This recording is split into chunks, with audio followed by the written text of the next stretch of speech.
Hey friend, this is Anil, and in this video, we will learn how we can create an identity table in SQL database using ASP.NET Core Web API.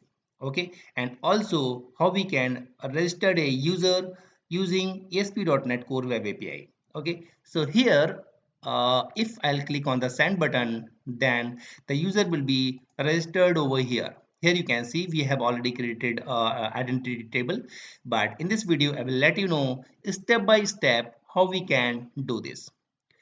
Just hit the send button and it will take few seconds for first time to enter the user in database.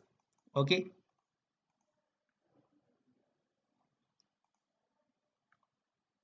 so here you can see status equals to success and user created successfully. Let me check this database and you can see the user has been registered. Suppose I want to register a second user, then you can see instantly it will register another user. Okay, success and user created successfully. Let me check the database. User has been created. So the same thing, how we will achieve this? Let me move on to the studio. And here you can see we have a ASP.NET Core web application. Let me create ASP.NET Core web application and here I will give a name register user. Okay. If you didn't subscribe my channel, then please subscribe my channel also. Click on create button and don't save. It will take few seconds to creating the application. And here we have a different options, but from here we will select the APIs. I don't want to configure HTTPS. I will let you know in my next video what is the HTTPS. Click on the create button. So here were different options for application, but we have created the API. Okay, so here you can see we have a default controller, weather forecast controller. So if I will run this application, then by default this controller will be run and this database will be appear on the screen.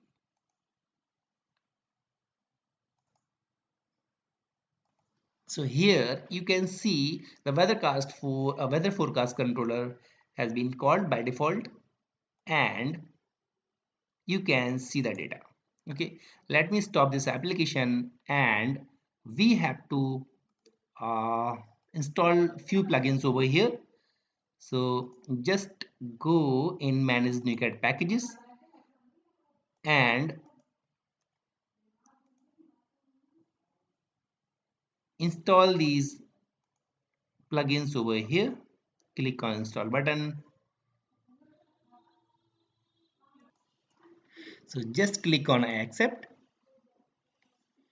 and the second plugin we have to install Microsoft ASP.NET Core .identity. Click on install button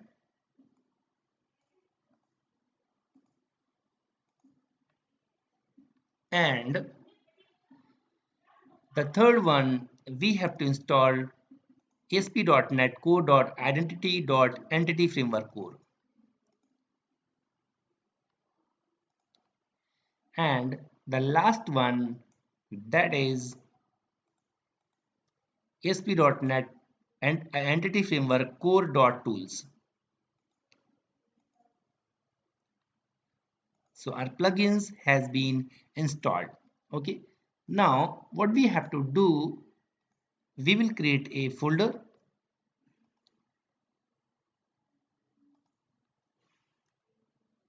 Oh my God. We will create a new folder over here, authentication, and inside this folder we have to add a class that will be our application DB context.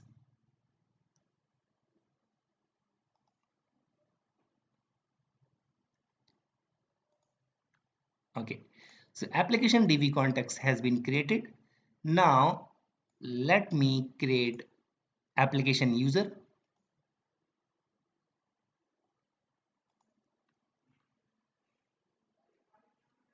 So here I'm going to add application user class, and this class will be inherited by identity users. Okay, now go in application db class. Yeah. And in the application db class, I want inherit this by identity db context. Okay, and inside this identity db context, I will create a application db context, and I will create a override method on modeling created, on model creating. Okay, so our two classes, application db context and application user.cs, has been created. Let me zoom this application and you can see the code over here. Okay, now what is the next? Next, go in startup.cs and we have to add a entity framework over here. Go in startup.cs and in the configure services, we have to add entity framework. Okay, so let me zoom it out again.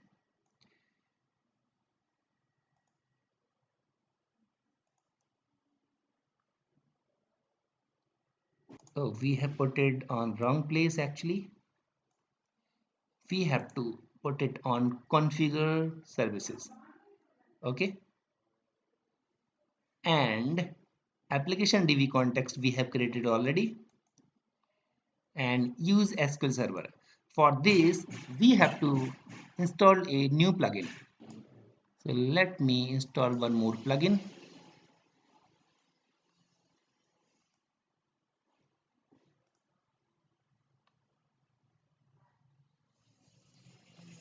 So this is our last plugin we have installed.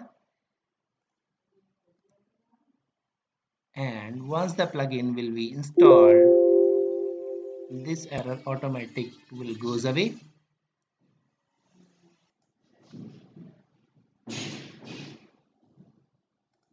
So using Microsoft.entityframework.core.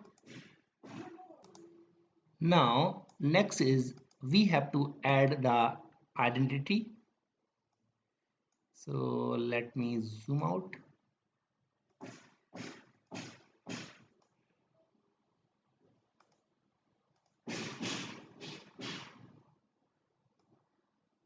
Perfect. Now the next, here you can see we are using the application user and identity role. And what is the identity role? I will let you know in my next video.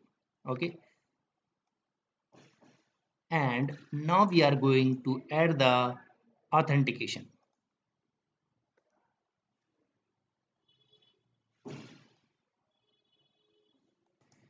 So here, fine. The last one, we have to add JWT bearer. So let me add the JWT bearer. So in the JWT bearer,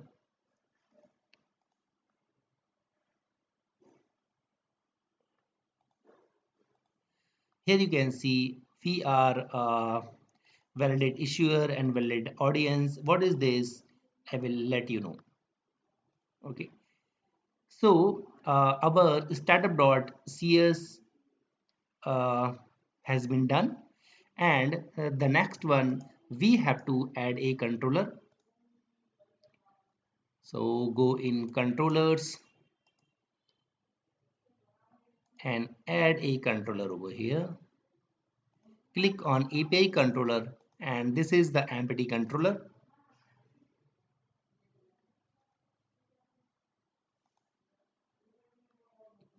Okay, in this application controller we have to add two properties. First is user manager, and the second is configuration. Okay.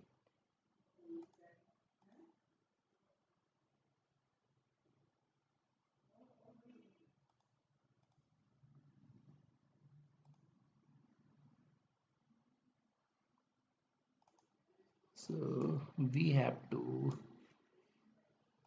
add this over here. Okay, fine. So one more method, I have to copy here, authentication controller. So here I'm passing the user manager and configuration. Okay, and next we have to create a registered method. So for that I have to add a registered model.cs class.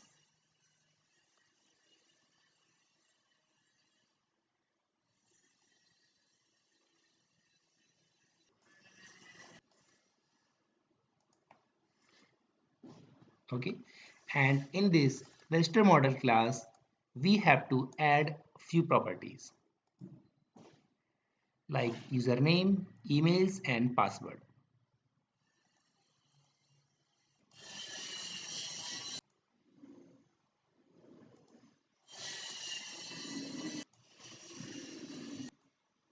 Now in the authentication controller we have to add a method.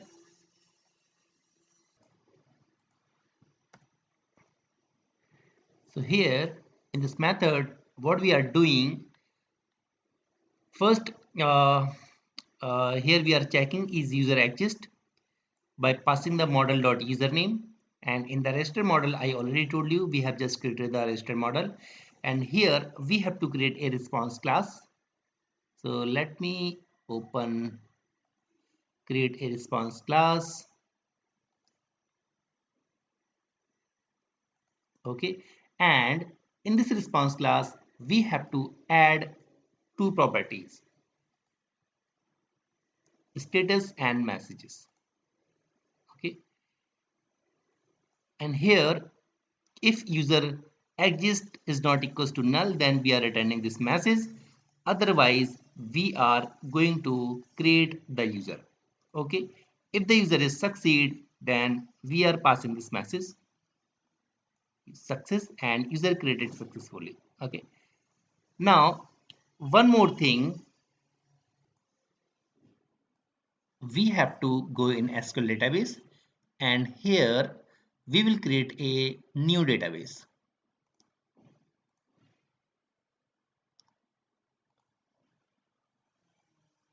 Click on new database, and here we will create a fresh database.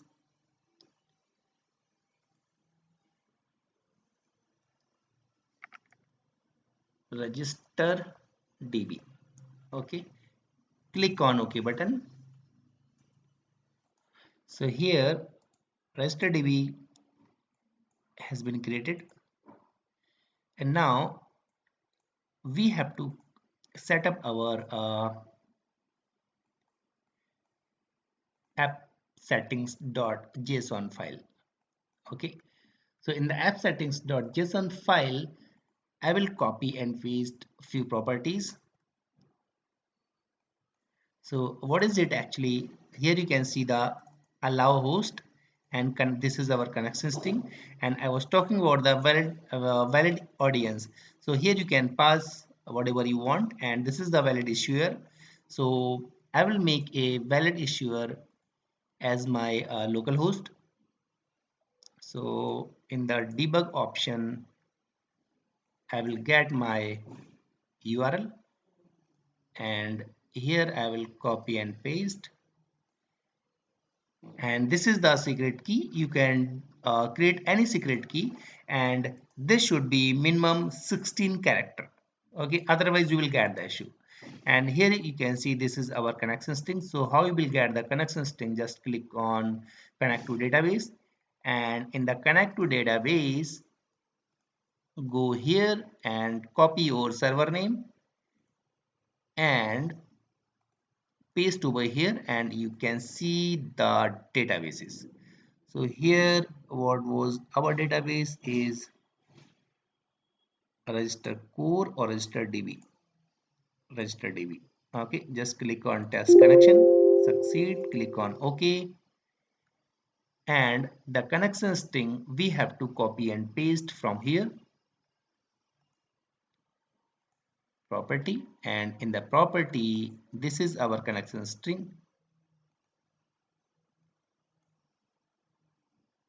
and paste over here. Fine. Now let me run this application.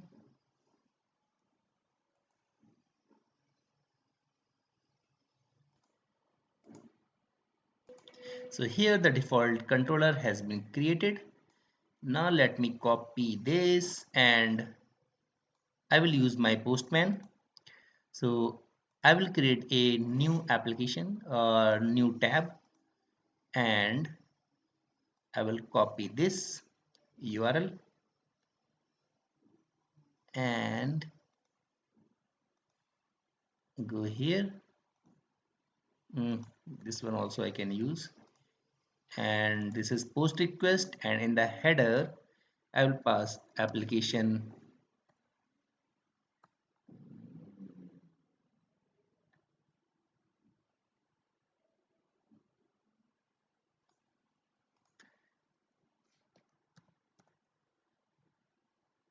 content type equals to application JSON. Okay, and in the body I'll use raw, and from here I will copy and paste over here. Okay, and here you have to select the JSON. Okay, now I will use my, what was my URL? This is our URL, and I will paste here. Okay, now here you can see we don't have any user in our database, in our system. We don't have any table, you can see. Now let me run this application, click on send button, and first time it will take few seconds to creating the application and register user. Second time it will not take much time as longer. Okay, so we are getting the error, so we have missed few steps that we have to do. Just stop this application and go here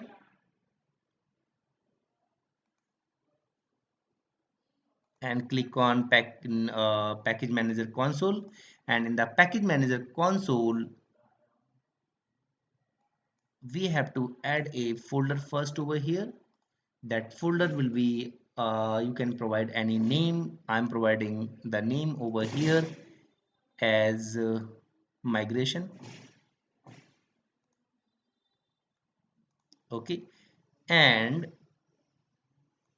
in the migration here I will type a command. That command will be add migration initials. So whatever name you can provide over here, I'm providing the initial, and you can provide anything. Just hit the button and see the result. So in this migration folder, two files will be created. So you can see, build succeed. Still our database is not created. Sorry, our tables is not created.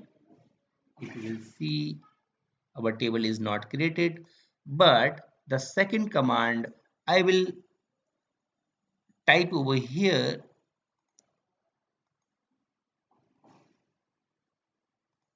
update database. So once I will hit this, our database will be created. Okay,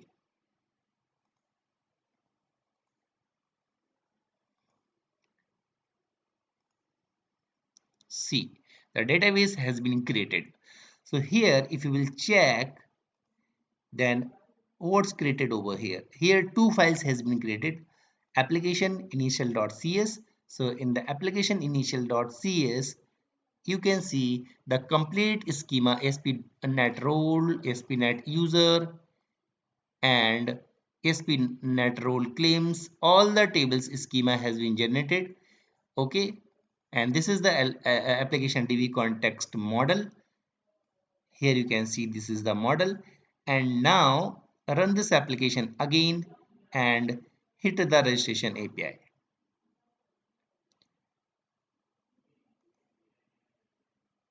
So I have told you that first time it will take time.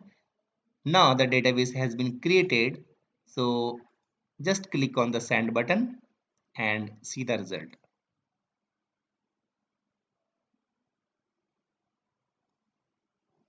Look, success and user created successfully. So if I will move on the table ASP.NET user,